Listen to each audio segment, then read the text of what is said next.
A Lisboa en tren de lujo yo viajaba y a mi lado muy galante un portugués.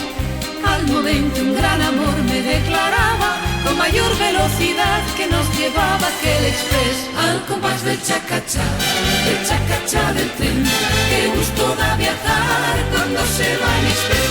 Pues parece que el amor, con su dulzón vaivén, produce más calor que el chacachá del tren.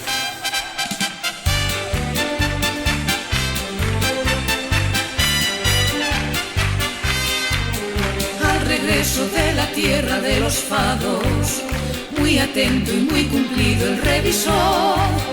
El billete me picó muy turbinado, declarándome que estaba muertecito por mi amor. Al compás del chacachá del tren, qué gusto da viajar cuando se va el express. Pues parece que el amor, con su dulzón vaivén, produce más calor que el chacachá del tren.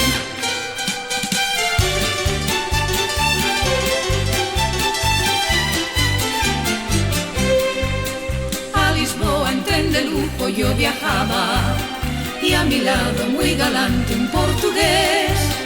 Al momento un gran amor me declaraba, con mayor velocidad que nos llevaba aquel express. Al compás del chacachá del tren, qué gusto da viajar cuando se va en express. Pues parece que el amor, con su dulzón vaivén, produce más calor que el chacachá del tren. Al compás del chacachá del tren, qué gusto da viajar cuando se va en express. Pues parece que el amor, con su dulzón vaivén, produce más calor